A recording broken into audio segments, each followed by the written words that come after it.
Call to order the Common Council Finance and Human Resource Committee meeting. It's 6/11/12 on May 9th. Councilmember Katie Lepard-Shu. Present. Councilmember Scott Harrington. Here. Councilmember John Rafter. Here. Are there any corrections or amendments to the minutes that were provided for April 11th and or April 25th? I wasn't here on April 11th, so I have no comment on this, but the minutes from April 25th, great. Good. John? None. Hearing none, we'll accept the minutes of the committee in whole for April 11th and the 25th. Moving on to our agenda, topic A. So you recall, our former assessor has taken another position and has, the city adopted in December, and we initially discussed this to contract with the county of Otsego for assessor services. Since then, we have continued on with Rich Maxwell on a temporary basis. We now have a contract which was shared with you with the agenda to consider to formalize our agreement with the county. This will be a one-year contract just for the calendar year 2022, $35,290. As part of this, the county's assessor would be on site, similar hours to what Rich Maxwell at one point was on site at the city. One morning and one afternoon per week. Exact morning and afternoon to be determined. Otherwise, phone calls, those sort of things, are handled Monday through Friday, normal working hours of the county. Anyone have any questions specifically about that? I have a question. Since it's almost halfway through the year, is this prorated at all? It's not. I think the idea is, there's going to be a little bit of catch up to be going on. We're also going to be looking at a little bit of extra work, and maybe Hank could talk a little bit about what that is specifically, or Jenny as well. We can talk about this when we met. Just a little bit of added value there. I think that's going to kind of make up that difference. Jump in on that, but That would be appreciated. Also, the vast majority of the work is done between now and the end of the tax season, when the tax rolls are finalized in August. So in a sense, the same work is going to be done other than the office hours that Rich handled beforehand, and we've already talked to Hank about filling in some blanks that hadn't been fully done by Rich in the past, and the communication is going to maximize our benefits. So,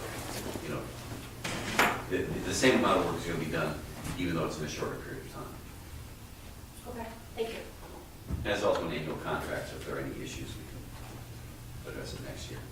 Yeah, I mean, I guess that was my question, right? Is it seems like something that we would hopefully roll, it's gonna go great, and we would roll over to next year, so it makes sense. One of the reasons that we're kind of tied in here is that this contract that's before you is the one that was approved by Otsego County. Okay. In order to implement it, if we changed it at all, we'd have to then go back and wait another month, because we'd have to go back to them and have to go to their committee again. And one of the things that we discussed when we were talking about it before, individually, was that we would make this an annual rolling contract, which said that either party, it'll renew automatically every year unless either party gives notice, like 60 days notice, Okay. or something like that. So for next year, we'll just pick it up again with that addition. The county would certainly agree to that, because it relieves them responsibility. Then we can go on a continuous roll with the opportunity to opt out anytime we felt like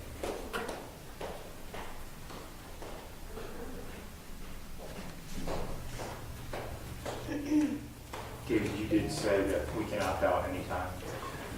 Not in this year's contract, because again, this is the contract that was approved by the county in this specific format. So if we modified this, we would have to then go back to, we can't change this between now and December 31st. Right.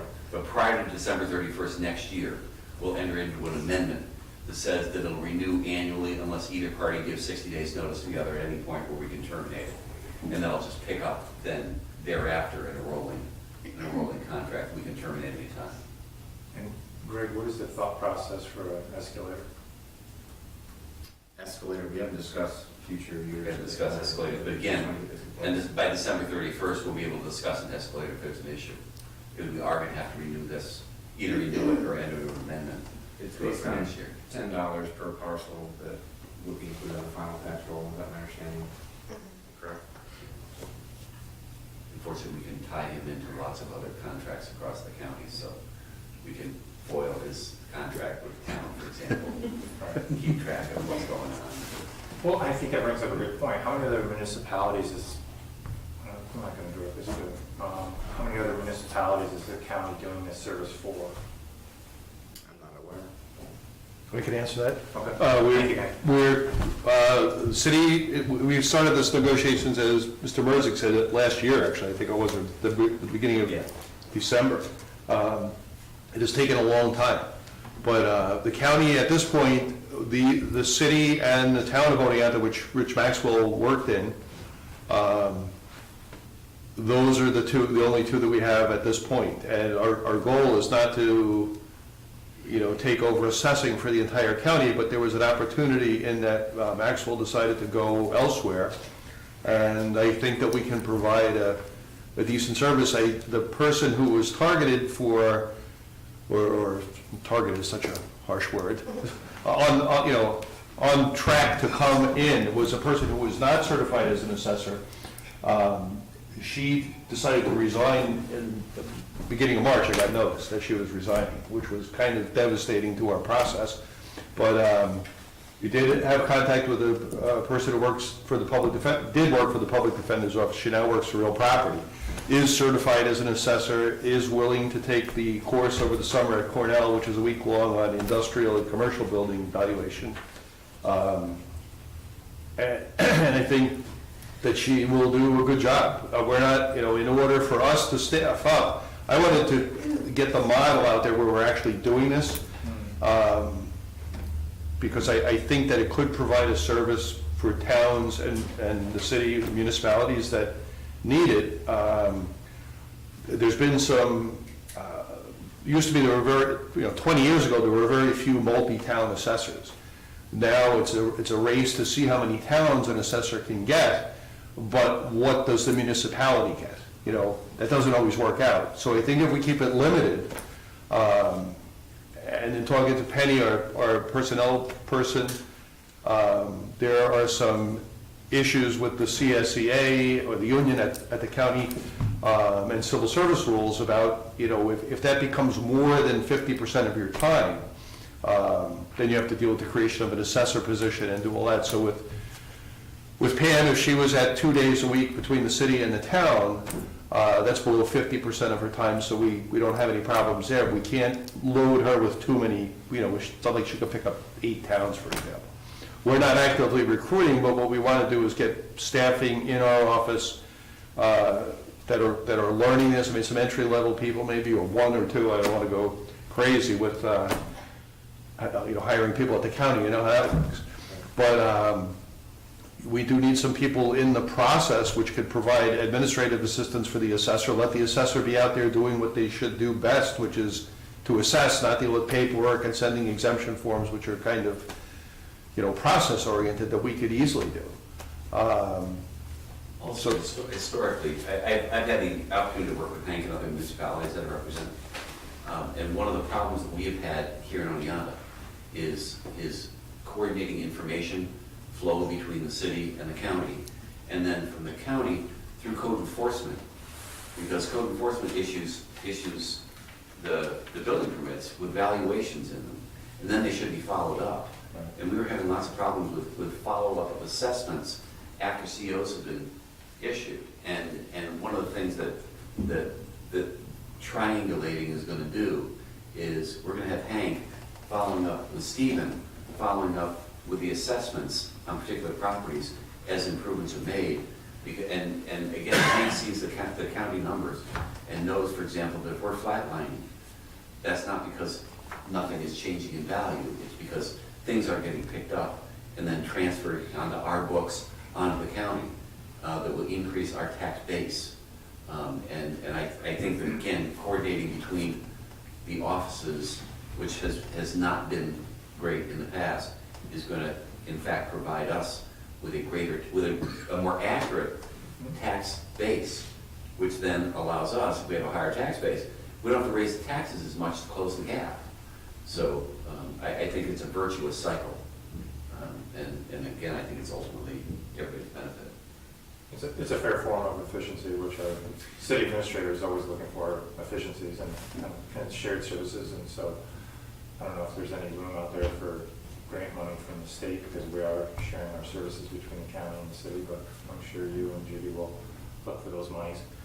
But you, forgive me for my lack of knowledge on this, but you won't be able to raise our assessments from the county's perspective, only from the city's perspective. So this body of legislators will say yay or nay to any thought process of raising the assessment. I'm not sure I follow the question, but I mean, if a person puts I don't know, say they increase the size of their house by 20%, that could absolutely be captured and valued and placed on the assessment roll, and it would raise the taxable value of that property as well as the taxable value of the whole municipality. You can't change the tax base, you can't change the tax rate, you Right. can't do anything. All they do is look at a property and say, what's its value, the same as Rich did. Right. They will simply be doing it on our behalf. Only. But it would Only for the city, absolutely, yeah. Right. But it would apply to county tax, when the municipality is charged with the maintenance of the assessment roll. Sure. No, I understand. I want to make sure that just the city of Oneonta is being represented, not the, in the best interest of the city, not the county. So that was the only. Well, we share the same information, so whatever the assessment becomes, the county tax bill is billed or charged on that, and at the same time as the city bill is generated. They just have different rates in the rate line, Right. but unless. I was there's a- thinking citywide, not individually, and you're looking individually, and I was just, as David just answered. the Okay. question was, I was thinking citywide, that's all. So thank you. Yep. Any other questions?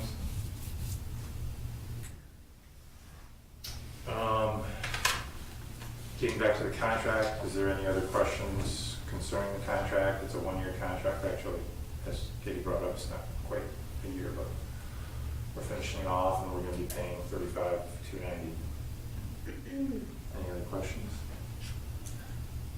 Hearing none, we'll move that up to full council. Topic B. Here. That's Dave. Yeah. Dave? Yeah, we're gonna sing it, we're gonna Yes. sing a duet here. Together.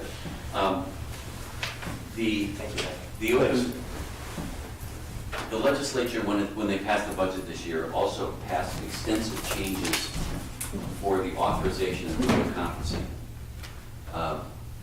which, if we went back to what happened prior to the pandemic, we would continue on as we had before. We could we could show the video live on YouTube, but there would be not necessarily any questioning from anyone online. Quorum would be based on whoever was here. The new rules regarding video conferencing, although they open them up to allow for video conferencing, the mechanism for making it happen is very, very complicated. And I know there's been some discussion, especially about Councilmember Mark Murphy, who will in September have some problems getting to our regular meetings. For example, what we did with Lynn Carson at the last meeting was perfectly appropriate under the emergency rules. But it would not be appropriate under the new rules, which terminate on June 1st. In order to, I'll start the list, and then you can tell me what I'm missing on the list. If in fact we have remote attendance, actually the setup works pretty well, because the person has to be able to be seen by everybody and to be able to see everybody. And that's the way we did it with Lynn with this format, we'd be able to do that. But also then, there has to be availability for other people to have access. First, there has to be a majority, there has to be a quorum live in order to do anything. So that wouldn't change. You have to have a quorum live in order to be. Secondly, anyone who, if there are someone who's remote meeting, it has to be advertised in advance that it's going to be remote. There have to be the agendas provided online beforehand. There has to be notification as to the location of where the person is remotely, and that has to be accessible to any person who wants to be there at the remote site to observe the person who's participating, except for an extraordinary emergency, like child care, health emergency, something of that kind. There has to be availability for questions from anyone online, not only for abled person, but for disability. So that creates another level of service that we would have to implement that we really don't have at this point, I don't think. But these things are kind of being made up as they go along, we haven't implemented. But, for example, to cite something that came through my head is I'm not sure how we would allow a deaf person who is watching remotely with a non-captioned, non-captioned presentation as to how we could provide that person with the ability to ask a question or to pose a question or to comment. So we're kind of struggling to figure out, are there any other things that you're... Wait a minute, just a quick question. Sure. Don't they have the ability to type in the comment? Because I thought I saw that. That functionality is turned off on YouTube and has been turned off. The other concern is that it requires a certain percentage, I believe it's 98% accuracy in transcription, and YouTube is itself not compliant. So we would have to seek an alternate service to live stream our videos on, or keep two separate copies. One that has a follow-up transcript applied at 98+% accuracy, and then a second archival copy, essentially. It also will require a local law, because any rules that you apply to yourself will then trickle down to other boards and commissions. So that will require, I don't know if it would require 2 public hearings, but it requires the local law to be passed after a public hearing. So I don't know if that's part of our process, if that would satisfy. We probably only need one because it's not zoning. It's not zoning requires. But, and again, the other thing is access to the site of the remote camera. So it's just in my opinion, we'll see how it works. But in my opinion, I think these things are going to sort of fall of its own weight sooner rather than later, because we can start doing it, but I don't want to pass a local law that we can't comply with. And we've got a little breathing room if we're going to accommodate Luke, because it looks like, I don't know if September is the date or when it is, but what we're kind of hoping, right now, our current rules are the current rules. We're operating under both the emergency rules and our regular operating rules. The emergency rules go off the books as of June 1. So between now and June 1, we could do remote, as we did with Len last time. But after June 1, unless we pass a local law that's in conformity with these new statutory requirements, we're not going to be able to do remote stuff for anybody here, either for the common council or for zoning board or planning board or any of the other boards and commissions. Dave, does that apply only to the voting members of the body? I simply don't know the answer to that. Probably because again, what are you thinking about where you have visitors that aren't? So say the council was here in person, Right. had staff or a guest speaker of some sort who's remote. Yeah, that's not a problem. They're okay, they specify it as public body. Yeah. It's the voting and the interaction between the voting members and the ability of the public to address all of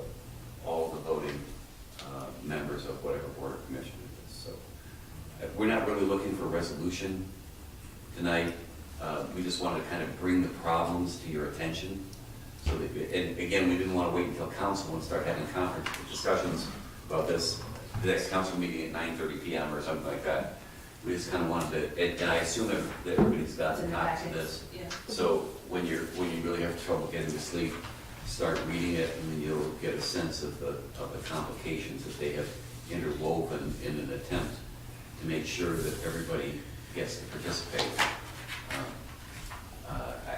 I'm really hoping that within the next 6 months, maybe a year, the legislature or whoever's actually administrating will figure out that this is very, very difficult to comply with, and maybe there'll be some modifications to it. But if you take a look at it and see if there's any way that we can stitch something together that will actually be compliant or not. So if we can't do it, then we kind of got to give everybody a heads up that we're going back to our old live rules, which is you got to have a quorum. And if somebody wants, if that doesn't mean that a common council member couldn't participate as a member of the public and do that. But if they did, they can't vote or participate in the discussions relating to a vote. So this kind of came across as Carrie said, do you have any idea what just came out from Nikon? Because Nikon had sent out a blast and said, be aware that this is what's coming down the pike. So on the one hand, we want to be as accommodating as possible. We want to use the electronics that we got set up during the pandemic to maximize both public and council and board member opportunities to be able to get together more frequently than necessarily have to be here. If somebody's in Florida, it'd be nice if they could do it. But we'll have to see how it is that we can actually put something together. And we'll try to put something together. But if it's so onerous that we can't comply, then what's the good of passing the law? So we would love your thoughts and inputs. But Carrie and I are going to try to craft something. And Nikon will undoubtedly have a model statute.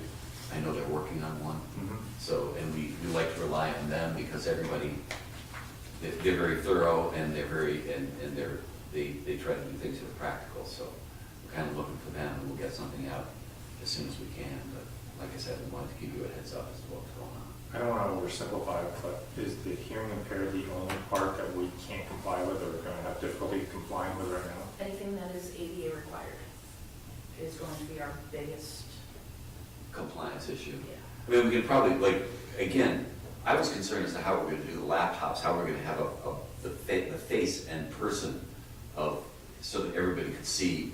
But again, if we project people on here, it could be split into one, it could be split into two, theoretically it's split into three.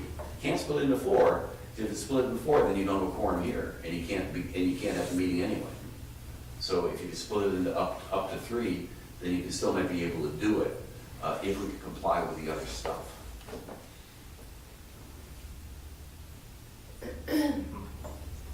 So that's our good news today. Thoughts or concerns? More to come. Yeah. I just wanted to say and ask, I guess that it looks like it says it's through June 8th. First. I'm That's sure. an eight. The reason why I bring that up is No, I agree. because that includes our first meeting, our Yes. first council meeting, which Yeah. so I feel like that's a, Yeah. okay, I Well, wanted to make that's sure why that that we're was doing true. it. Yeah, you're but- right. That's right. okay. But again, hopefully they'll be saying it now. Okay.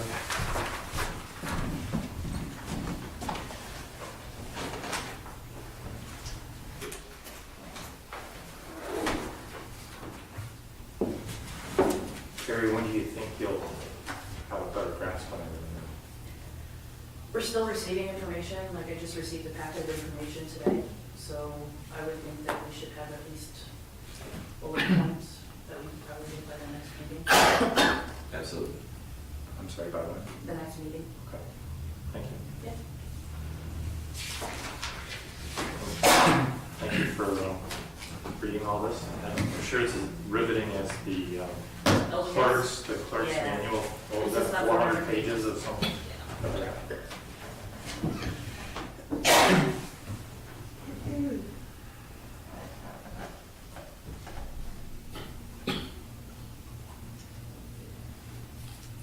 Topic C, We'll ask Dave or. Ginny's got the number of the letter. David and I have just finished negotiating with the Southside Mall manager, Louisa, and we have agreed upon a 2-year agreement increasing their monthly bus service from $500 a month to $600 a month, so it'll be a $1,200 increase for 2022 and 2023. And we would like to bring that to council for approval. questions? Sounds great. You'll be all set, Dave, when the diesel prices are $9 a gallon? It's ridiculous, isn't it? I just paid $6.29 a gallon. $6.55. So our contracts identify the fuel rise. Yeah, you don't talk to Ginny. For the current prices, no. Nobody anticipated, for gas or diesel to go up to this maximum amount. But we know that it's only temporary, and we do have a surplus right now that we can depend on.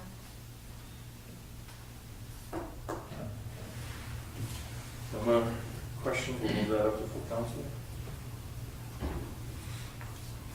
Topic D. I just want to share a quick update where we're at with the Market Street RFQ. Submissions were due last week, and we are currently in the process of reviewed them, scored them, and we're in the process of seeking a proposal from the recommended firm. So we're hoping to have that the next day or two, and likely bringing this to council on Tuesday for a recommended award. But really nothing more than that to report tonight. Just wanted to give you a heads up there might be something on the agenda. Did we have multiple firms? No, we had one firm respond. We had a few dozen, I think, that were, they had invited it or had downloaded the documents, but only one responded. Okay. Thank you for the update. If we do have that ready, we'll have a discussion. Given we For have- the council meeting? For the council meeting, Yeah. since we haven't had the number or anything proposed. Right. Well, somebody will pull, they will. So probably discussion better. Discussion.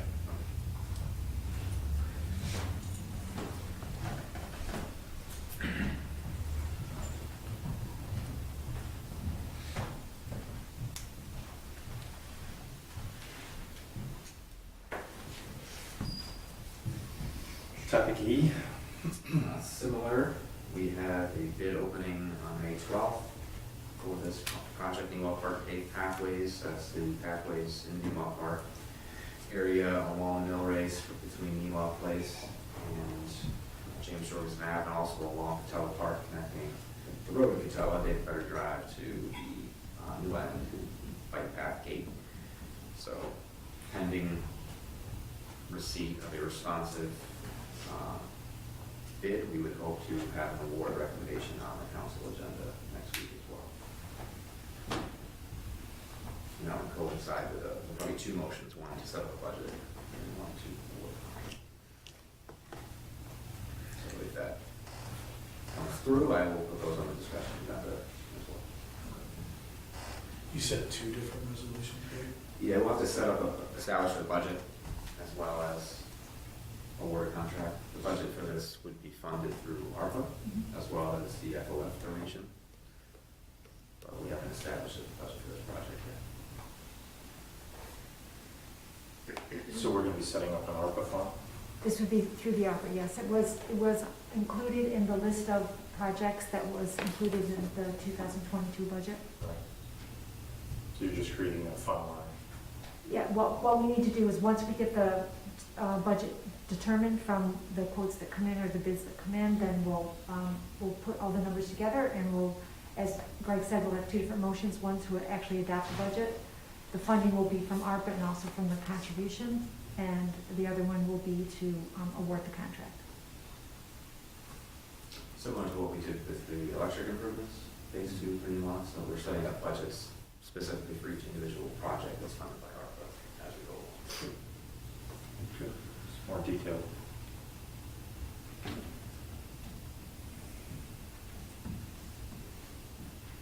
Topic F. You'll recall, I think I mentioned this in an administrator's report about a month or so ago, we had some water damage due to a burst pipe in the Javaski Field concession stand and office area.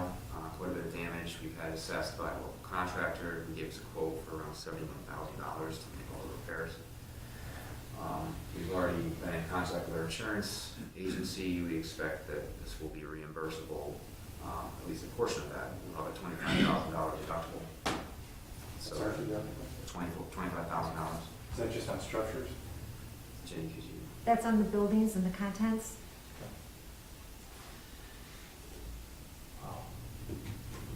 So that is another project budget that we need to set up. Funding, we would recommend taking from fund balance at this point.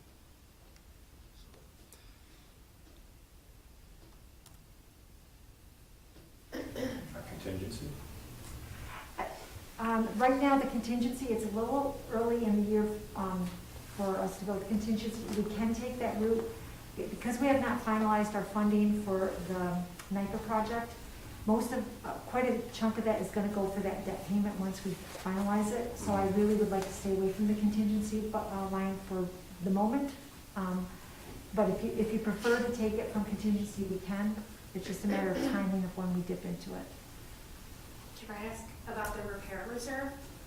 The repair reserve on this one, I do not think that we should use it because it's insurance related. Okay. So I would not suggest to do it that way. Okay.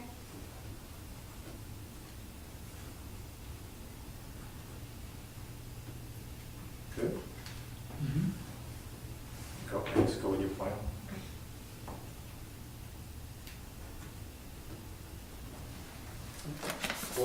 What led to, did we shut the heat off accidentally, the thermostat break? I really don't know. It was not freezing temperatures in the building, naturally. I really don't know. I'm not sure if contractor looking at it might have a better idea, but I haven't spoken to them directly.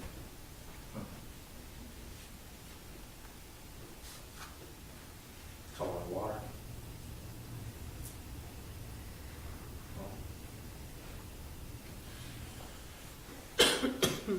Topic G. Jenny, take this. We had spoken about this at the last finance meeting when we gave the presentation regarding the highlights of the 2021 estimated results and the 2022 first quarter. And I'd like to go back to the topic. I would like, the committee asked if they could have more time to consider additions to the reserves, and I didn't know if you had time to review all the information and what other questions you may have. But I again request the committee to consider being able to increase the reserves by the suggested amounts that I had proposed. I would like to make one modification to it. Currently in the 2022 adopted budget, we budgeted $61,200 for the firemen's turnout gear. That was for 17 employees' gear inventory at an estimate of $3,600 per set. The salesman representative was here today. The actual price is $3,928 per set, and they've inspected all of them, and they really all need to be replaced. We were going to try to do this over 2 years, but so the request now is to replace 26 of them, which means we need an additional $41,000 to pay for the full purchase. So I would like to suggest that we consider increasing the public safety reserve by an additional $40,000, and then being able to fund this for the fire department by taking it out of the public safety reserve. Still have like 600 and some thousand in there, right? Well, we've estimated, yes, around 600,000, 650,000. We do have to keep in mind that depending on the fire truck grant, we may be taking a large portion out of that. But as I estimate, or as I emphasized in my presentation at last meeting, it is very important for us to keep our reserves at a healthy balance to show for our 5-year capital plan and also our bond rating that we are being proactive in trying to fund our long-term purchases. Any other questions? No. Just that,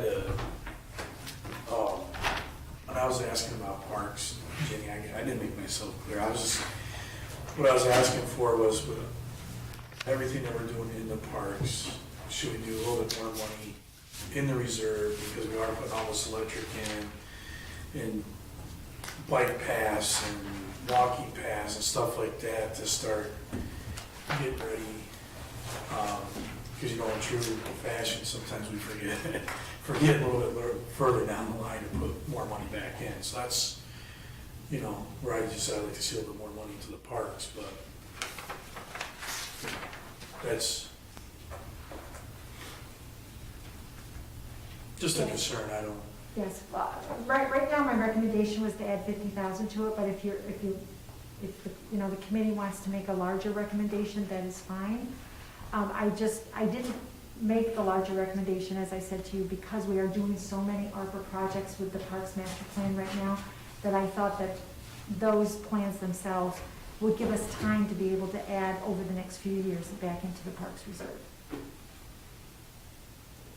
Is there a way that we can make sure that doesn't get lost if we? Oh, absolutely, because the committee will be given this report periodically, so it'll always be right there for you.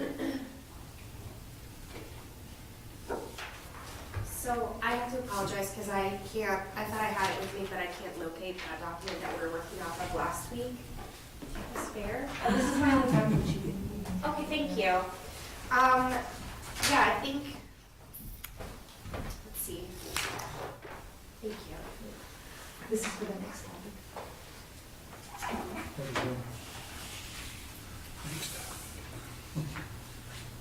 Thank you.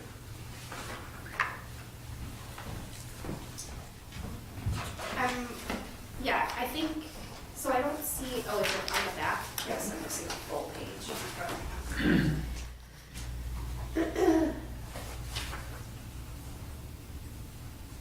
Okay, that's less than I thought it was, the parking.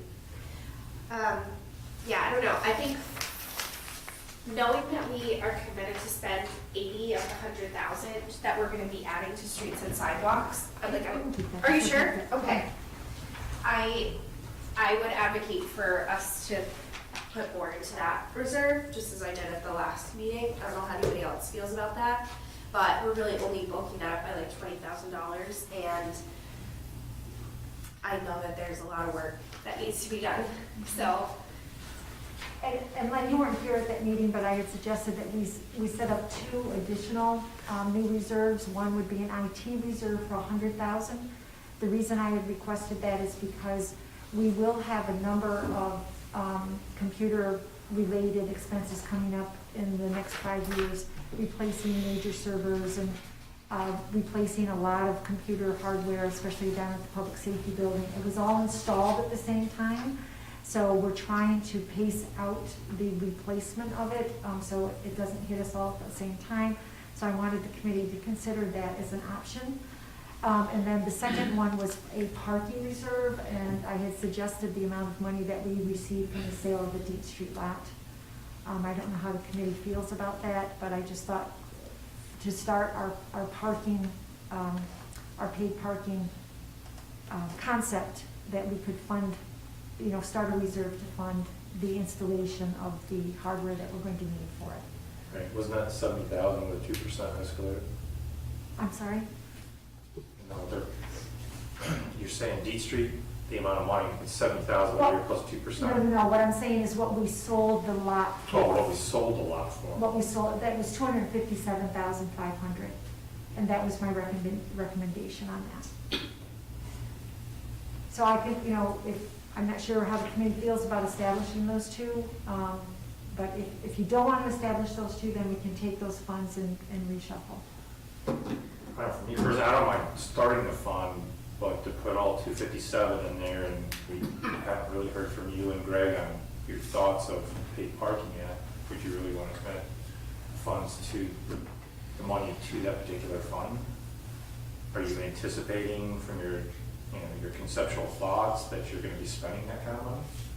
I have no cost estimate at this time for any initial investment. I know it's going to be a significant investment for implementing paid parking, but as Jimmy said, that number was just taken from what we sold a lot for. There's certainly other parking improvements that will be done over time, but ultimately, it doesn't really matter to me if you were to decide to reduce the amount you put in that parking reserve and just keep it unrestricted or put it elsewhere, given that we don't have any hard numbers this time. But I think just starting that reserve with something makes some sense. Sure. And part of what we're going to be trying to do over the next few months leading to the budget process is looking at our capital improvement plan, 5-year plan, and starting to tie that to these reserves and try to aim to build the reserves to fund these bigger purchases over time, and tie these reserves to specific purchases that are in the near future, and try to get to a point ultimately where we can have an annual allocation to these reserves as needed to keep them where they need to be for these future bigger purchases. We can't budget in one particular year. So I'm glad you guys are identifying IT. IT is very important in any organization, so I'm glad that you guys are identifying it, kind of a separate fund. That way it's always in the budget, so we can always identify it each year. I agree. I think IT is a great fund to start. And I also would just echo that I think that starting a fund for parking, we know that's really important. We know we really want to, go that route. It seems like for me, that's a lot of money to put into that particular fund. I would say, personally, I would feel comfortable with 100,000 in each of the new funds, and then using that excess 157 somewhere else where we feel like it's, whether that's parks, which has been suggested, or streets and sidewalks, or if someone else has a suggestion. I know we have to find 41,000 now for public safety, so. Well, no, they're going to use funds. There's a public safety fund already established. Right. That has close to 600,000, give or take. So what she was asking was to move money out of that to be specific towards the gear now. But I would also like to increase what we're going to be adding to the public safety reserve because of the request for today. Right, I understand that, but you're taking the money out of The public the safety. already existing fund for this particular item, so. Right, but we have a specific amount of excess money that we're going to allocate into reserves, and Ginny would like to put an additional 41,000, so that has to come from somewhere. That's what I'm saying.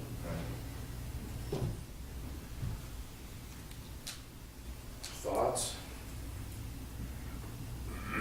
Are you looking for numbers tonight, or? I would like to take this to council. If you guys need more time to think about it, we can bring it back again. I would like to get it, in place. If you want to wait, as I said, if you need more time to consider it, I just don't want it to be, come off the radar. I mean, I'm more relaxed now than when you said that we can keep the parks up at the forefront, because I'm just thinking about everything we're investing into it.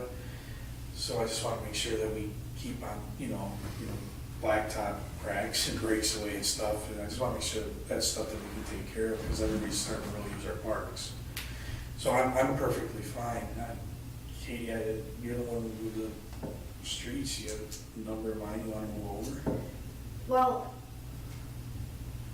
I don't know. I'm not the expert in the room in what these projects cost. I just know that, they're always ongoing. Those are high visibility projects, so when they don't get done or get pushed, people see those things and get frustrated. Where are my tax dollars going? And so, I just think, if we could take some of the money from the parking. I don't know. I think without, advice on what would be an appropriate amount to start that reserve off with, I would suggest matching it at the IT level.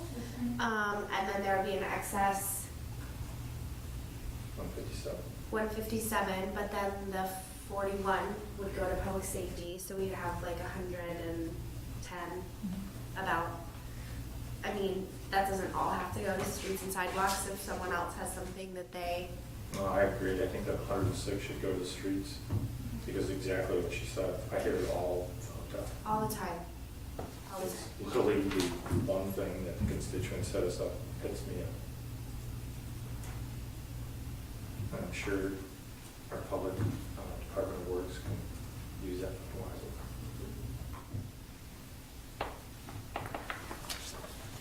Thank you. Thank you, Jenny.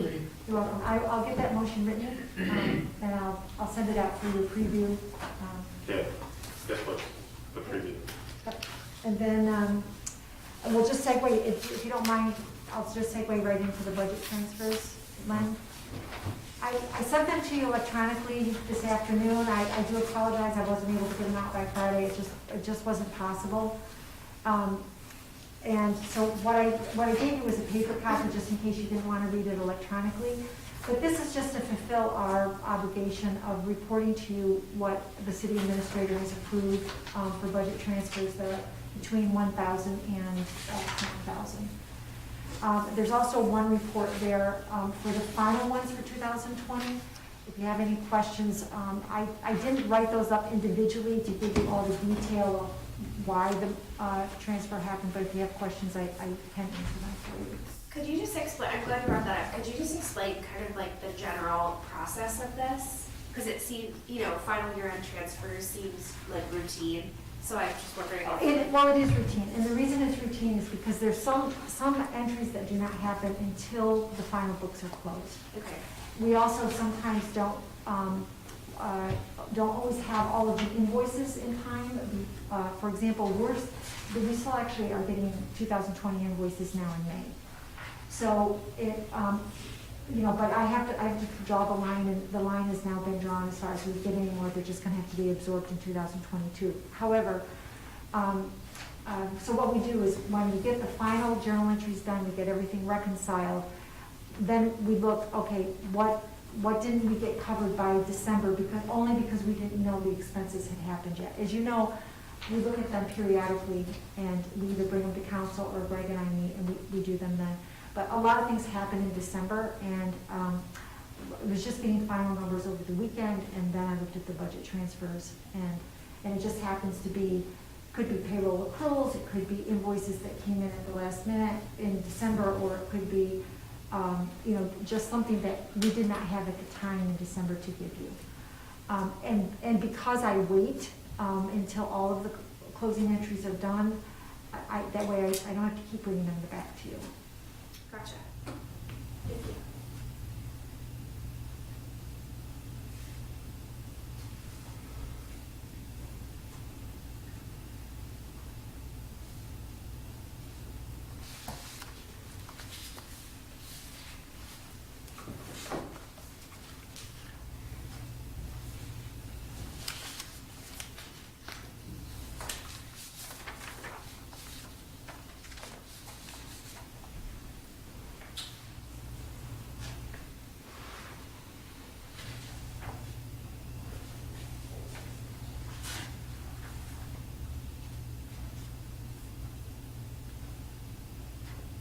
Greg, you ready for the next one?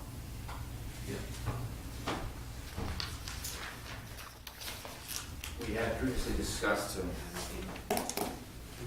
discussed at the Economic Development Committee as well as the Finance Committee, perhaps, at least the Housing Commission as well, a couple committees and I commissions. think the Housing Commission, I just don't want to, before you go knee deep in this, I just don't want to get committees confused. So if they took the lead on it and the city staff feels comfortable doing it that way, I'd rather stay out of it just for simplicity. So what we've made is basically a large vacant parcel map. It includes city-owned parcels, it includes private-owned parcels, it includes parcels that are dedicated to surface parking, basically anything that doesn't have like what the county would consider like an improved lot, like a building on it. We also included on this map steep slopes, we've included floodplain, we've included regulated floodways, I mean, you name it, it's kind of on this map. We also added utility mapping to it, so it includes like why the city might own a parcel because there's a utility easement through it, or, you know, something kind of along those lines.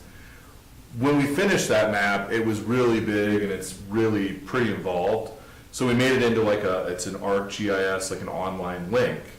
So you can click that link and it'll take you to the map and you can look at it, you can scroll in, you can zoom into the parcel, you can zoom out with the city.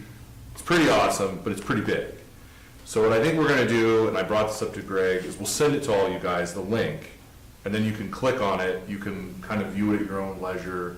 You can see exactly what's there, you'll be able to see the legend and see all the information that's there. And then from there, you can kind of say like, hey, let's talk about these specific parcels, or let's talk about what we'd like to see done with some of these parcels, instead of trying to like present this giant complex map on a tiny little screen up there, or on a giant printed out thing. So if you guys had an opportunity to go beyond that point and start having a conversation of which parcels you feel as city staff we probably don't need anymore, that they're underutilized and might have an opportunity to put back on the open market? Initial discussions, I think we need to kind of flesh that out some more, and then, you know, perhaps come back to this committee at that point if there's something, an action we recommend. Okay. I think the vast majority of the city-owned parcels are not developable. However, there might be some that are, you know, worth considering. Which I think we anticipated that, right, from the beginning, that you were gonna narrow it down to the scope of where it's just a handful, but. This mapping thing has kind of taken on a life of its own through the various commissions. I mean, it started out like that, and we kind of did do that, and then all the commissions and committees kind of added their own kind of twist to it, Yeah. which is where we've gotten to now. So we just want to provide you guys with that map so you can see it, and you can kind of see where this thing's gone. And then that way we can kind of all have a discussion about where we want to end up. Well, I think our amazing city clerk sent it all to us. Did you, Karen? That's how amazing she is.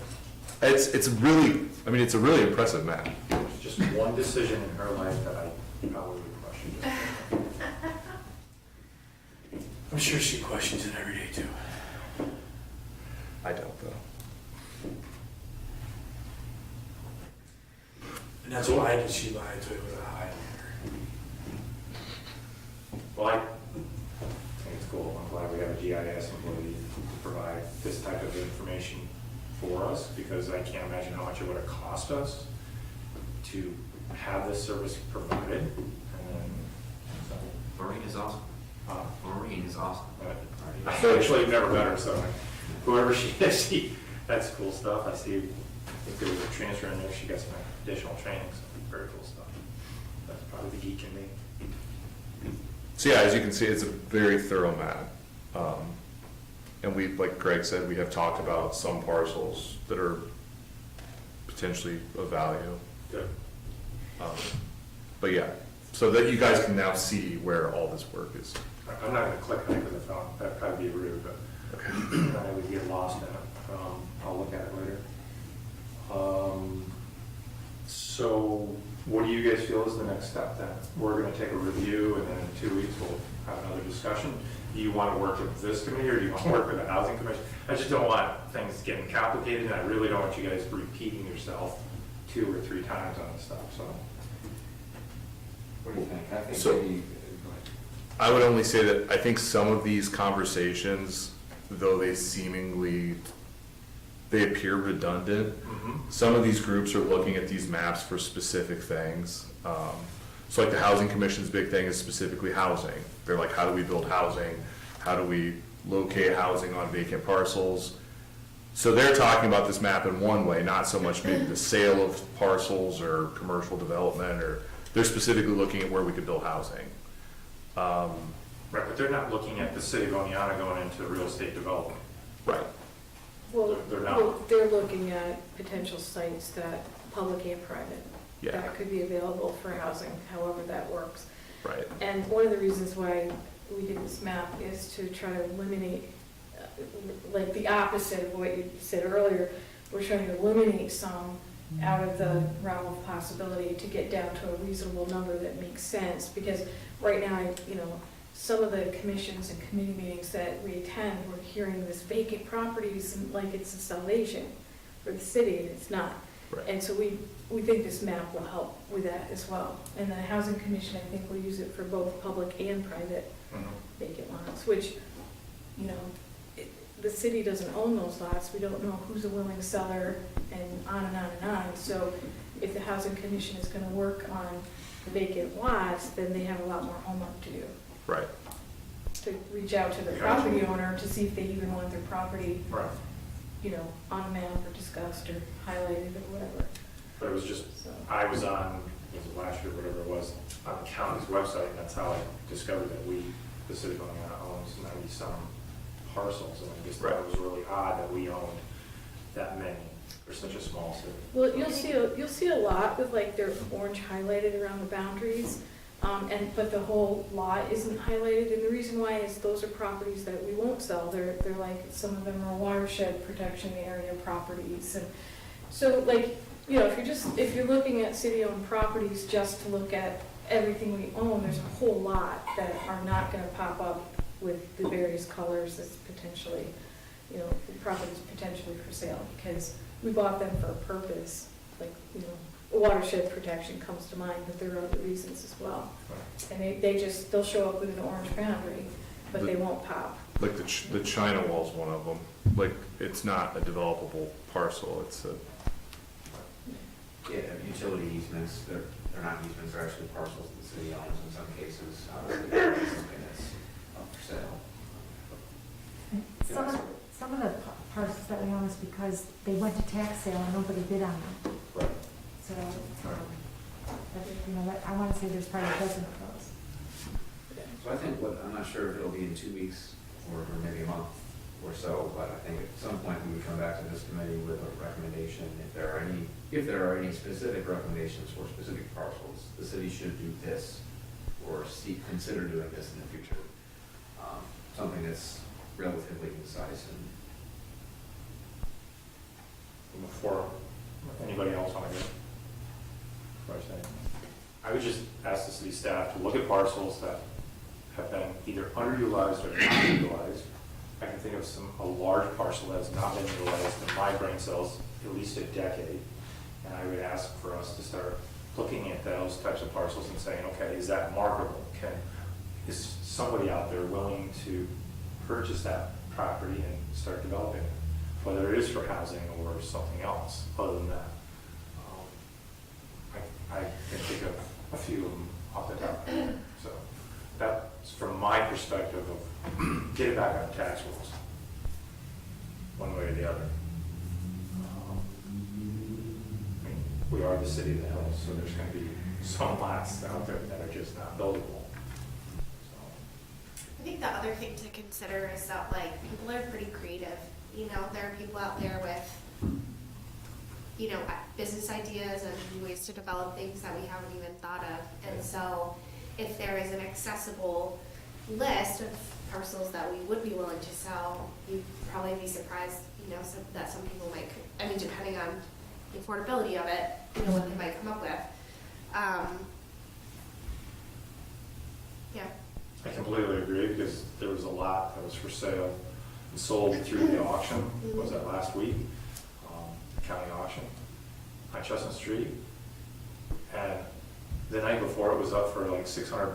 I think it went for just under $7 grand. And I was looking at it going, wow. They must have, A specific idea. reason why they went to that number. That's quite a bit of money. yeah. Okay. Thank you.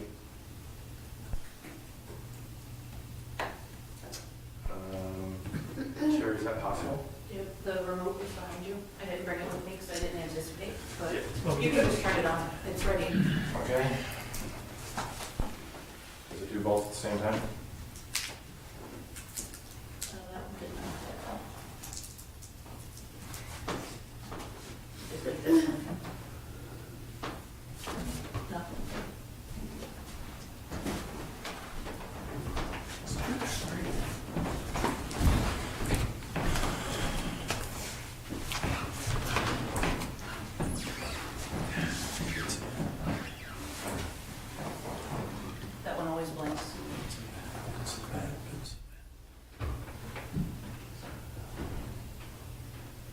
So our next subject matter is the Automated Weather Operating System, or AWOS.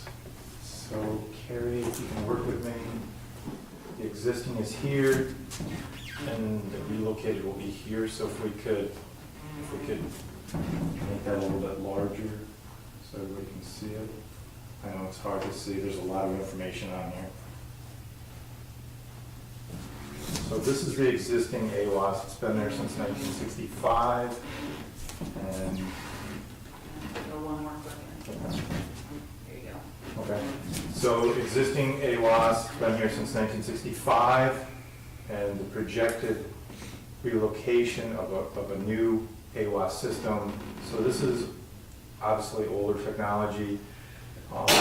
Pilots that currently use the airport and the ones that we're marketing to require the new information that's going to be coming out of the new system. City staff applied for and we received a grant of $900,000, correct? So $900,000. Working with McFarland and Johnson as our engineers, they're estimating that the AWOS will be between $400,000 to $500,000. What you can't see from this plot is that, well, there's the beacon. This beacon has been there also since 1965, but there is a road there, but this is filled with trees. And so this area here that has vegetation, that will need to be taken care of. So we're trying to connect with Job Corps, who has a subdivision for felling trees, and that has a potential savings of $77,000, I think is the number that they gave us. And just to add to that line, we're also looking into another potential timber sale from city-owned property, which could potentially include that area, Okay. which, would bring in some money as opposed to cost. Good. Reverse that. So, yeah, well, I was trying to save money every which way I could, so that's a great way to look at it.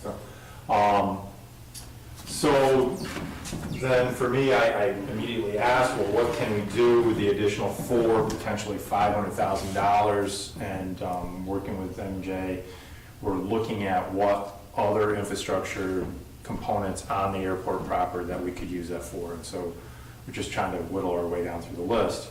The concern is the tight budget with the city of Oneonta. So if the estimate, the bids, come in at $400,000 to $500,000, that means the city would be contributing $40,000 to $50,000. So we always look at it as 10 cents for every dollar.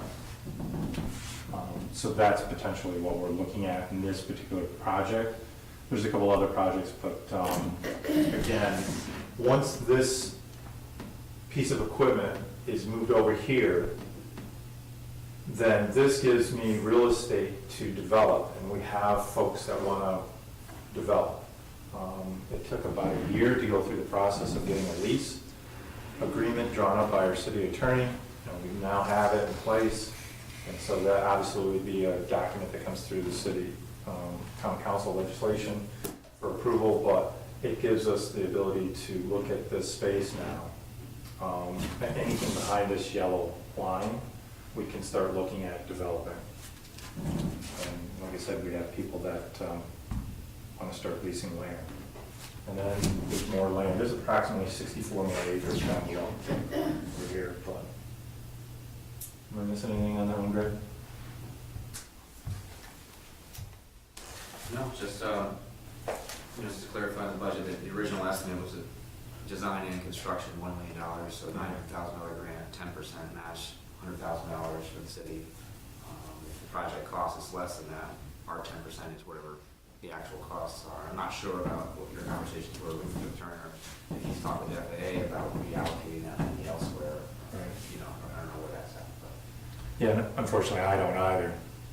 I think I'm 6 weeks now without any communication with him. Okay. So we were notified of this grant award by, well, I say FAA, it's a state, New York State DOT, this Correct. is not FAA. Correct. The reason we're discussing this not entirely out of context, but we wanted to have that tour of the airport, which I think we're still gonna reschedule that sometime, but, Right. you know, we wanna give the council a good understanding of what the ultimate vision at the airport is, and like Glenn's talking about, by moving the AWAS, you're able to do some more development up there, maybe get some more revenue. But this AWAS project in particular, we need to get an answer back to DOT, are we accepting this grant or not? You know, we can't wait for a matter of additional months. I don't think we're on any particular deadline, but it's been a couple of months now since we were notified that we were going to receive this, so we do need to kind of get an answer back to them. Right. And I've tried other avenues, but Senator Schumer advocated for us, and originally we were going to get $700,000. I think it was $700,000. But it ended up being $636,000. So for some reason, because of the rules, I can't take part of that money and apply it towards our 10% on the AWAS and other design factors that we're looking through the ACIP. I'm trying to figure out the rules, but it just seems I'm being awarded money, but yet I can't use it to help pay the debt. I mean, I don't know, one hand washes the other, but trying to figure it all out.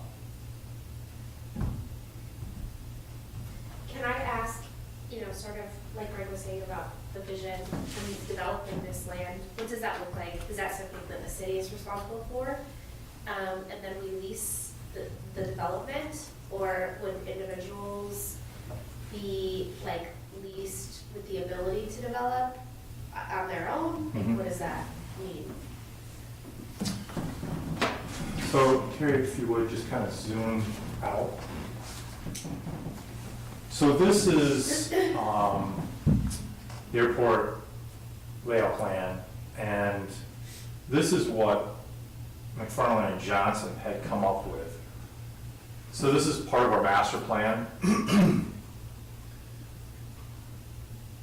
I like to stay into things that we have control of.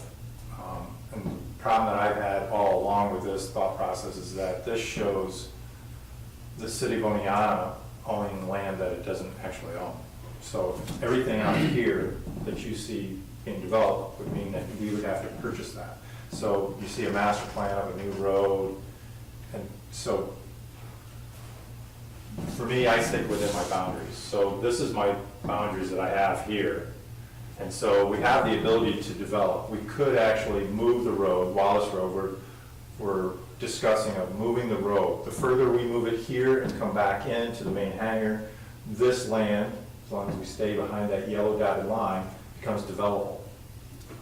Where there's a need is I know of one local individual that cannot house their aircraft here because we don't have the ability to, and it's housed in Syracuse. So there's revenue right there. So there's a few forms of revenue for airports. It's leasing hangars, fuel sales, and tie-downs, transient tie-downs.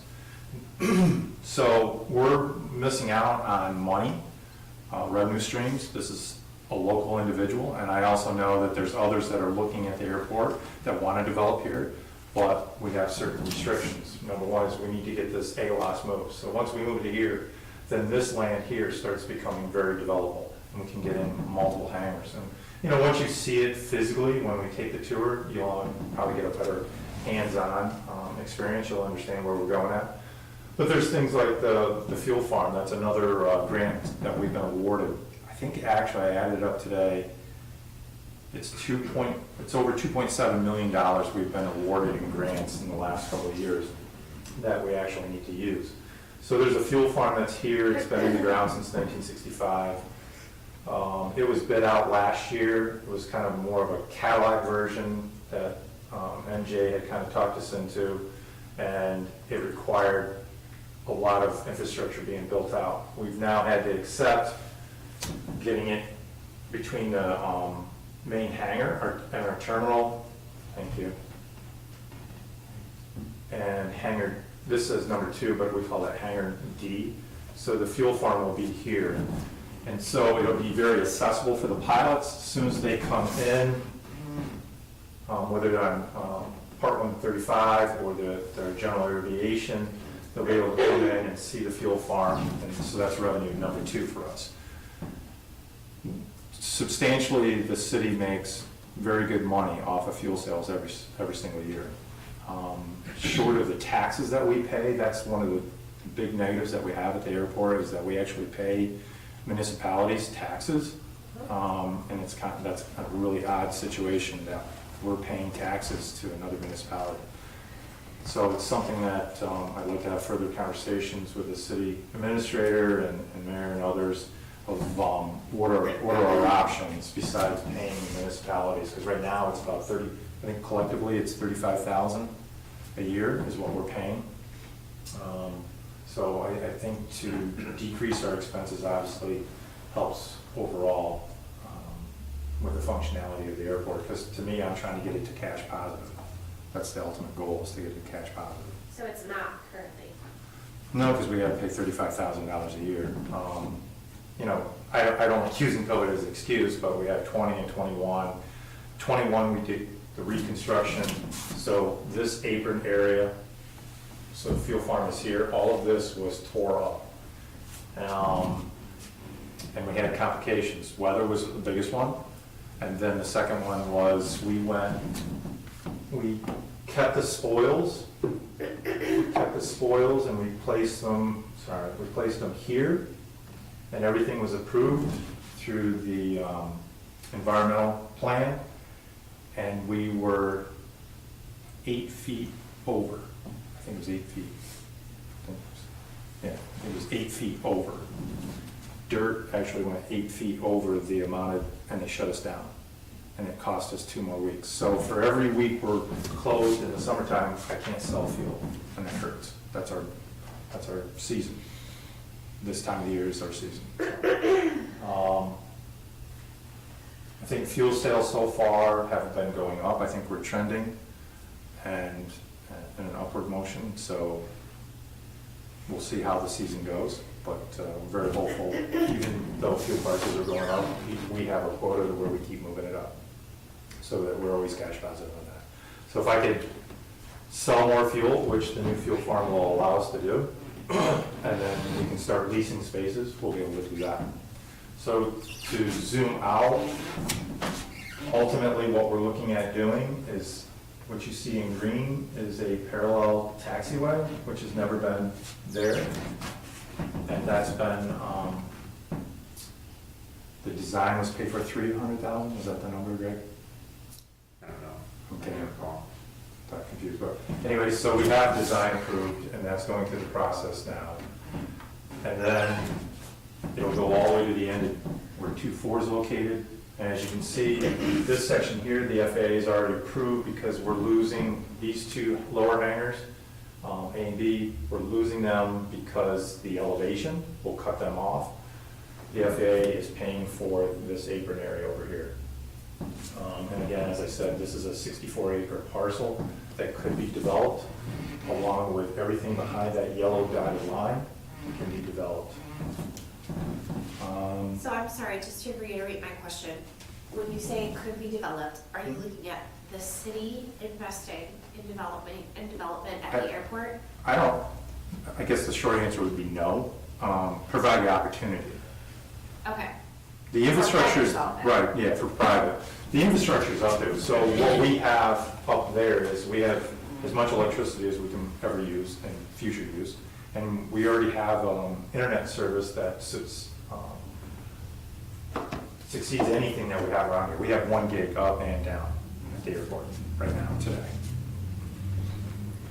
How much land do we have at this end of the runway? On the 6 end or the 2-4 end? 2-4 end. So it actually will continue, you won't see it on the LP, but it continues out several miles, because we have, but it's a hill. Isn't part of our limitation the fact that our runway is so small, we can't bring in some of the like jet planes that want to use it? Yeah, so under Part 135, there's actually a group locally that uses Part 135. So they charter aircraft, and the charter aircraft, they're restricted to the runway length, what Scott's getting at, during inclement times. And so we're currently at 4,200 lineal feet, by 75. We're trying to get to 5,005, so that's all I need. And then the math works for them. Plus, we're looking at potentially grooving it, and I've got to have further conversations with MJ about the grooving process, and that helps with the math also. So the pilots of the 135, they're bringing their aircraft in, they have to follow the charts, the math, and so if it's any little bit of rain, they have to have 5,000 feet. But that could potentially increase revenue too. Absolutely, because those are the folks that came in and they buy the jet fuel, and they don't ever blink, ever. They buy hundreds of gallons, hundreds and hundreds of gallons at a clip. So we have the land to do it. We actually have, everything is in place. It's just amount, what I'm being challenged right now with is getting the right amount of number. So I'm getting a letter of intent signed by people that said, we're gonna be utilizing that if you can just extend it. And that's what the FAA has challenged me with. So that's a short version of the vision. Do you have any projected revenues? I know it's just kind of long-term layout plan, you probably don't at this point, but is there any effort or will there be an effort to have projected revenues from the different build-outs that you're talking about, fuel sales and leases as well? Yeah, great question. So the council will have to decide on what that number is per square foot, or is it square foot of the land that they lease or the square foot of the building that they put up? You know, those are the kind of things we got to look at, but absolutely, I want to start looking at that more aggressively, finding out what is the true futuristic revenue system that we can put in place. Because we have the land, just staying in our own borders, not even going outside our borders, we have plenty of land to develop and go from there. And the infrastructure, realistically, I think water would be the only thing. I think we have enough water supply right now to handle everything for probably 2 or 3 more hangars. And then after that, we'll probably have to start looking at something. But again, to Katie's point, I'm looking at private doing the investing and not the city providing the opportunity and receiving revenue through land leases.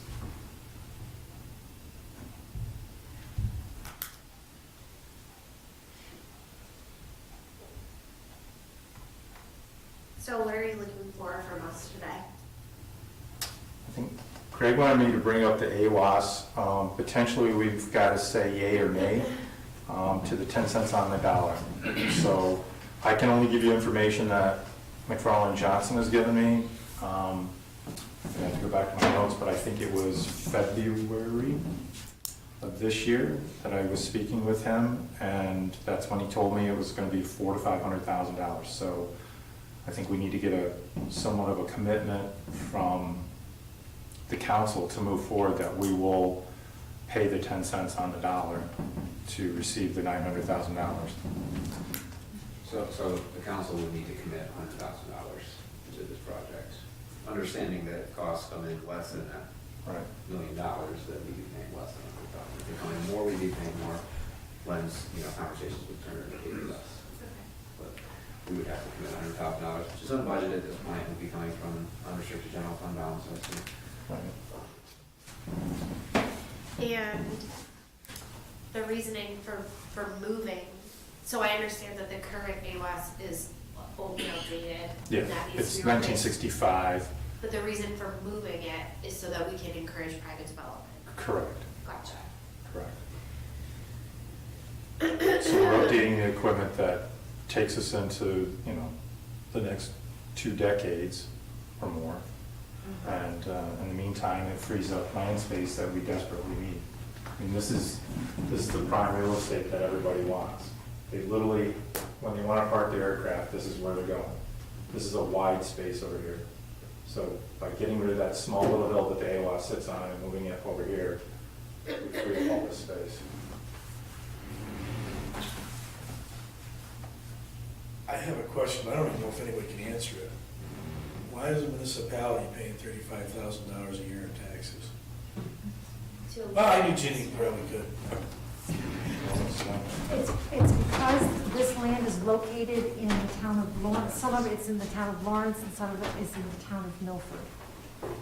And because it's city-owned property, but because our property doesn't connect all the way to other city-owned properties, and if we did have all this connective parcels, then we could annex or try to annex, and then we could get rid of the tax bills.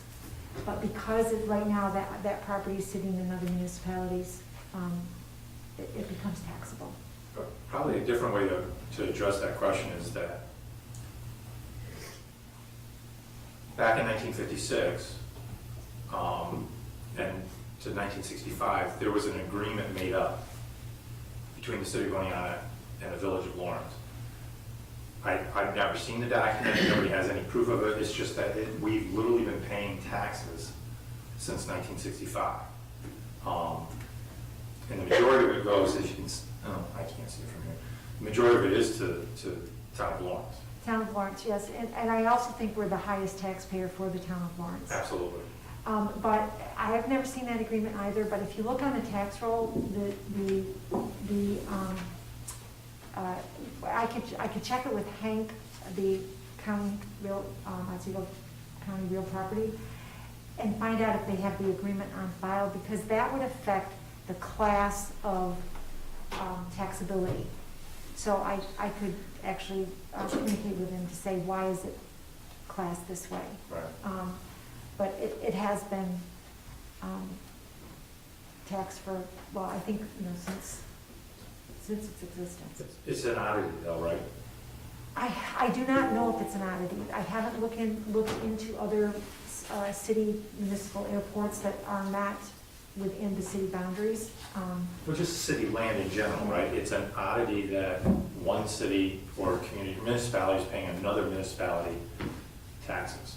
Well, just so you know, we also pay the town of Oneonta for our water transmission, because those different transmission lines are taxable. So I do know that is common. Right. So I really can't answer that accurately, Len, unless I investigate a little bit, because I've never researched one municipality paying another. I believe that all city-owned properties outside of the city boundaries, we pay taxes on. Yes, all of them. Watershed or Yeah. Lead Island, as it's called, Catella Park.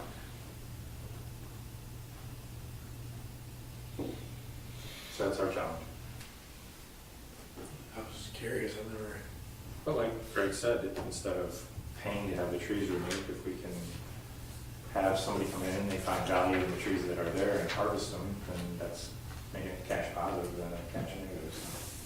So I think that would be And just so you know, the last time we did forest or timber sales, we reserved those monies for tree planting and landscaping. And we have since exhausted that fund, so if we do these timber sales, my recommendation would be to replenish that fund.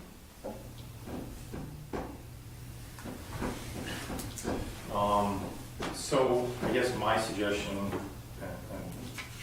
it's hard for me in this seat to be objective, but for me, I don't think we necessarily have to say no today. I know it's a New York State DOT grant. We've applied for it, so whether we say no today or we say no when it comes time, we don't actually have to enforce the grant today. We could do it in '23, correct? I think we've been awarded the grant. We accept the grant now or we don't. Right. I don't think we can say yes today and then expend any money and say no. And that's one of my questions. I have 3 questions, Greg, but one of them is, they're usually date sensitive. So we need to look at under the what, I'm grant. sorry. They're usually date sensitive. Decent, okay. So we need to look at the grant award to see how many days we have to respond. So I can check that tomorrow. Okay. And I'll email everybody. And I have 2 other questions if I can ask. If indeed the AWAS is only going to be $400,000 to $500,000, but the grant is $900,000. I know that the airport fuel grant was not enough for the airport fuel project. Is there an option to do a budget or a project amendment to put part of that towards the fuel farm? I don't know if you've talked to Turner about that, but that could be a possibility. And my 3rd question is, the AWAS system, we have to pay monthly maintenance on that. Has anybody gotten estimates on what the new AWAS system's monthly maintenance fee would be? We're paying about $400 per month right now on AWAS. So I don't know. Turner's not supplied that number to me. Okay, so that would be a We've question. not got, yeah, Just- that so- far down in the weeds. Okay. Those are my 3 questions. I don't think that we would be limited. I have a note in here, Ginny, of saying that we'd be able to put it towards more electronics or infrastructure. So it's not specifically eliminating the fact of putting money towards the fuel farm. Okay. Well, sometimes in the grant application itself, you have to describe how you're going to spend the monies, and I don't know if the fuel farm, if the description was generic enough to be able to cover the fuel farm. Right. So Greg, I got 2 things. Does this fall underneath the same thing like we did with the state grant, that if we get it and then we don't take it, chances of us ever getting again or something none? I would just assume so. And then, I thought I remembered when we went for this, that we kinda knew if we got it, we were gonna have to spend up to $100,000. We just didn't know where at that time we were gonna do it, when we originally applied for the grant. Correct? I would assume, yeah, the council certainly. I don't remember if you were- That's a resolution, I don't recall when this one was applied for, exactly. So I I don't just, know the date on that of when we applied. but I guess Lynn, you kinda confused when you said, started saying no to the grant. Do you not want the grant? No, I'm not saying no to the grant. I'm Oh. saying that we could delay it so that, because we're tight in this budget, I'm assuming we're gonna be tight in 23's budget, that we could say yes to this and delay the enactment of the grant, is what I meant. And that's what you need to check the date on.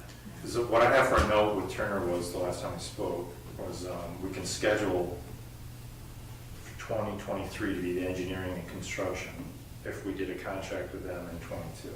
That's what I have for notes. I think from the city's perspective, if we fund this project, it's being funded from unrestricted general fund reserve, whether it's funded in 2022 or 2023 or 2024, that's where it's gonna have to come from. So when we think back to the budget process and we're talking about how much we want to spend out of general fund reserve, and we would talk about limiting that amount, I mean, no matter what, this is how this project is gonna be funded. Right. There's no other source for it. Right. So my point is, I don't think it matters if we fund it in 22 or 23. Right, it's not a cash flow issue. That's not the issue. Oh, okay, well then, I thought that's what we were looking at. No, the issue more is the funding and the, you know, if the council's going to, if the council's going to approve using the fund balance for it. I'm just realistic. I understand that the majority of the council doesn't have that much of an interest in the airport. So I don't know how you guys are gonna feel about this, but for me, I look at the amount of money, it's literally, I think I added it up, it's over $2.7 million in grants that have been awarded to the airport, one way or the other.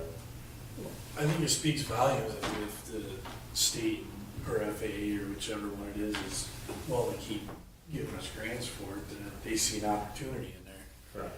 If they see an opportunity, I think we should kind of look at the opportunity. But I also know that in trying to open up the city to expand our, to make us drawable, you kind of need your highway, which we sit right in the middle of. You need an airport, and you need rail service. To unlock the city of Oneonta, that's the 3 things we need. And we're talking about businesses, we're talking about trying to get people here that, you know, might be able to work remotely and stuff.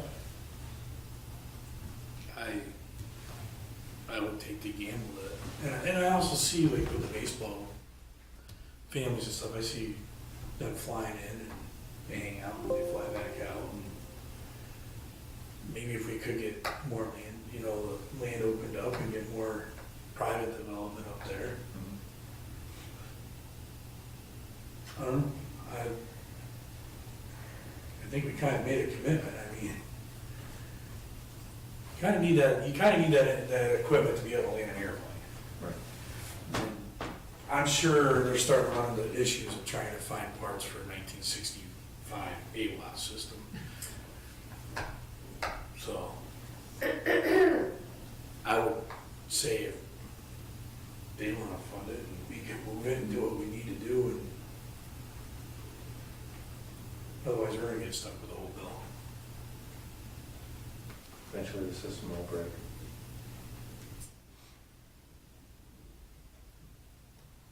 You want to wait until John? Sure. I'm for it. I mean, you can sense that I'm not 100% on board. To Scott's point, you know, I know that we did pass the resolution to go for the grant. Like knowing that there might be a match, I think a lot of things are sort of put forward, knowing that we have the opportunity to say no if it comes across our desk.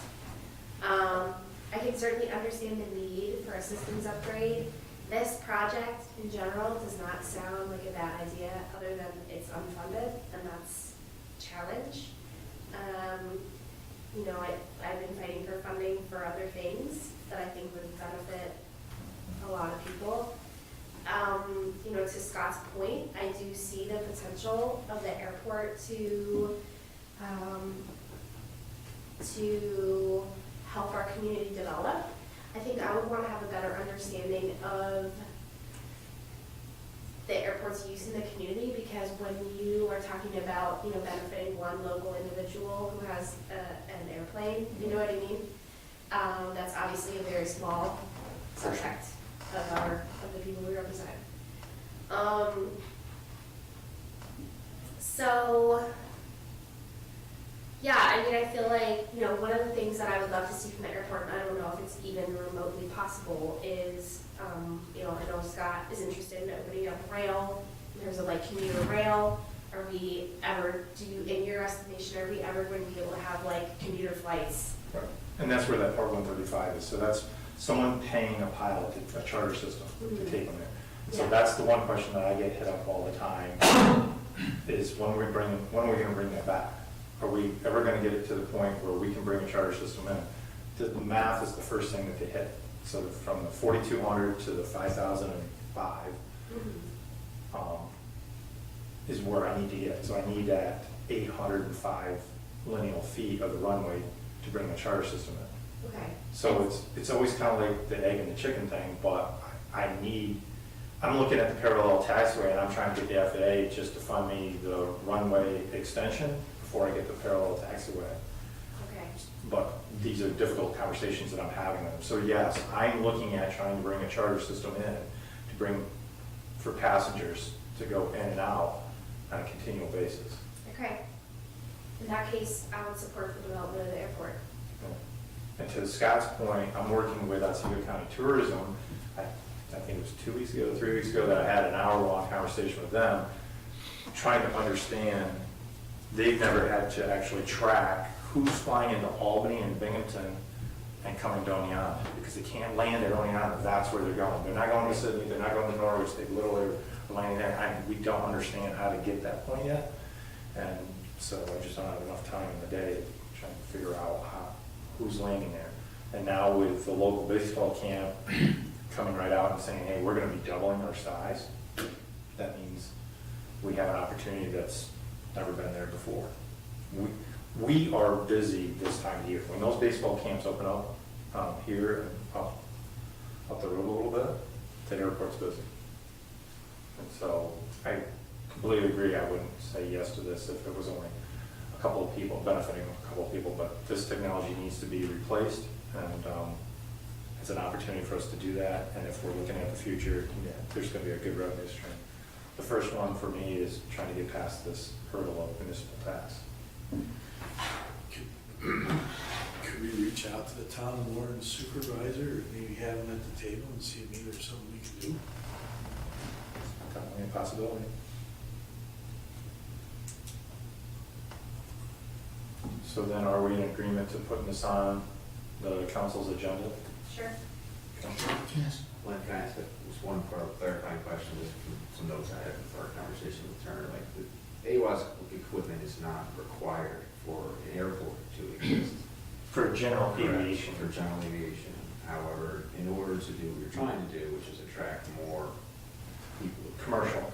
Commercial flights here, that's something they're looking for. So if we were to not have funding for this or not be able to do it, it would mean the airport needs to be shut down if this equipment broke. It would be, it'd be just decommissioned, and we would have a lesser quality airport, and you'd be less likely to attract a new business space. And general aviation takes you all the way down to guys that have portable radios. They don't think of an aircraft, but think of a trike. That's general aviation. From there all the way to 135. And so the trike doesn't actually buy fuel, so I'm looking at revenue streams. I'm trying to get land leases and revenue streams along with tie downs. And so tie downs generally are this time of year again, where folks are flying in, they go up to Cooperstown, they go to Harvard College, they go to school. We had several of those where they came in just to sign contracts because kids were athletes, so. Gotcha. So, Well, thank you for that clarification, Greg, because I obviously, I don't know about that kind of stuff, so I appreciate it. right. But again, to Scott's point, I lean heavily on if state DOT, aviation division, and the FAA are willing to give me 90 cents for every dollar. It's a need. I would think that they wouldn't waste the money. So, yes, general aviation might not need it today, but everything is changing. Even general aviation is moving more towards electric aircraft. So.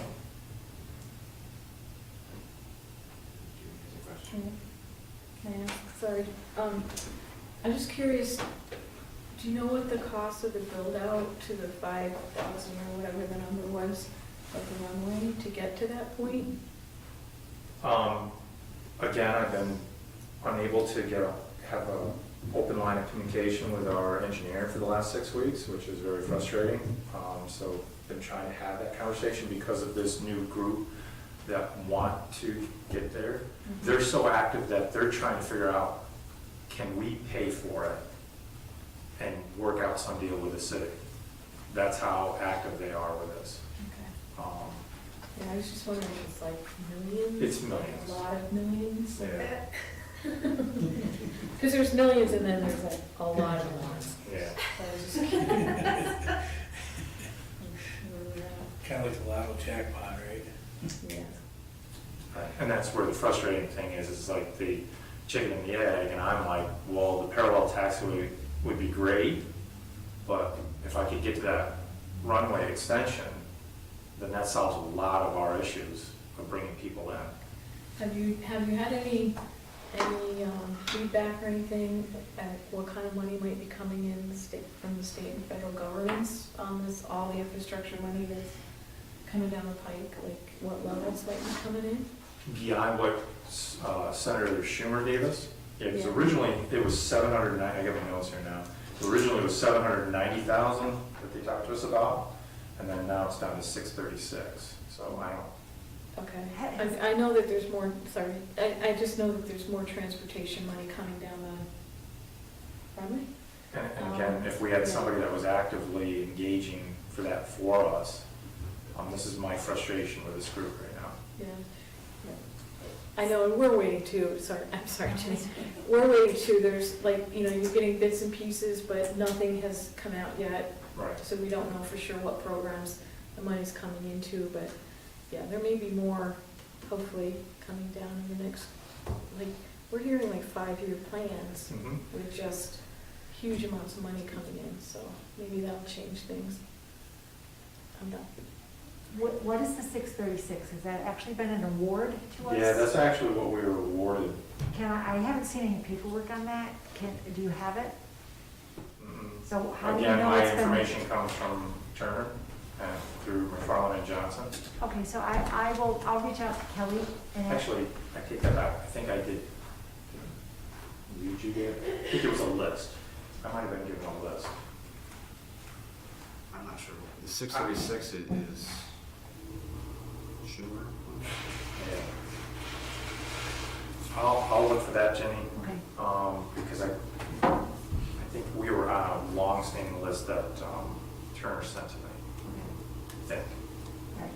I just want to, because if we had an award, usually with any type of airport awards, we have a set of steps we have to go through. Right. And I just want The to. rules. Yeah. Yeah, so he didn't, according to my notes, they hadn't kicked out the rules yet. And it's gonna come in 4 installments, that 636 is coming in 4 installments. If that means anything to anybody.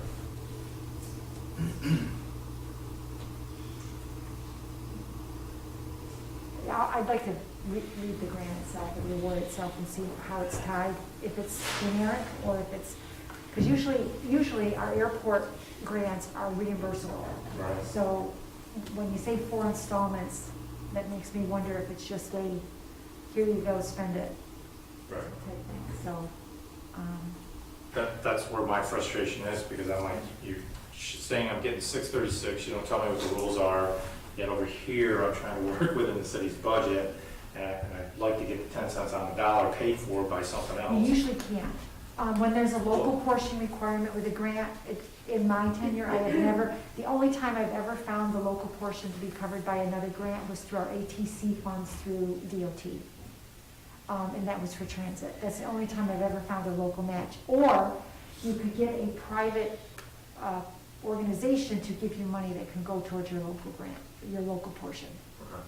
So, that's the only way I found where how the city didn't have to take it from the general fund. Okay.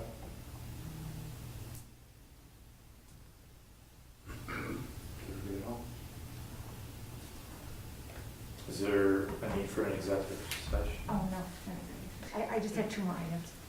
Sorry. Any more questions? What? 2 more, I have 2. You know how you say, is there anything to add to the agenda? This is my apologies, I didn't talk about this in the budget transfers. There is one 2021 budget transfer that needs to go for council approval. In finalizing the capital projects, the lower reservoir came in $10,228 over the adopted budget. And what it was is that there were 2 invoices that weren't accounted for when the budget numbers were put together. And so I found a funding source through the water fund itself. So what it'll be 2 budget amendments. One will be to transfer from the one account within the water fund to transfers to capital projects, and then to modify the budget over into the capital project. So I just want to make sure this committee approves that we're able to do that. I'm sorry that I did not catch it sooner, but when I closed out the capital projects and I was looking at the math, I said, oh, we're 10,000 short here. So I just wanted to bring that to your attention. Any questions on that? Okay. Just so you know, we had originally reduced the budget for this project, and we just now have to increase it back just a little bit. The other thing, this was brought to my mind when you talked about the tax sale information. One of the city properties was just recently auctioned off. We have a large outstanding water bill. I communicated with Alan Ruffles at the county level, and the rules are when there is a tax sale, from what I've gathered from Dave Merzig's instructions, is that once it goes to tax sale, all liens are released. I think they got a pretty good profit on this tax sale. So Alan told me that I could come up to the county and go to their, I think it's called their admin committee, to advocate for them paying us out of that tax sale for our water bill. So I just wanted to let you people know that I would like to do that on behalf of the city. I would like to go up to the committee and say, please share in this tax sale and pay us our water bill. Yes, please. Thank you. All right. Did you mention this is in the town, the property? The property is in the town of Which is Omaha. why Yes, we do yes, this. Oh, gotcha. yes. The town properties were not able to re-levy, so I would Oh, so that really goes in a gray area, doesn't it? So when we We're have, providing the service to the town of Loniana. Yeah. Hmm. we're going to be, just so you know, Len, it's on our, Greg and I's to-do list to fix that in future contracts with the city, Yeah, 'cause we or just, with the town. we just signed a 20-year, was it 20-year? Yeah, basically, they have to develop a water district Right. to make it official, and just to simply say it. And then we will be able to turn those unpaid water bills over to the town would pay us, then the town would be levying on their tax Right. bills. Because we don't have that, Because we don't have that water district we have to go up established. there individually. Right. When is that committee meeting? Alan's going to let me know, he said it was sometime in May, but I have not been notified what date it is. Okay, I just was, I think you're gonna check out who's on that committee and maybe just write them a letter in support of that. Yeah, I don't know any of the details, but when I do, I'll let you know. Thank you.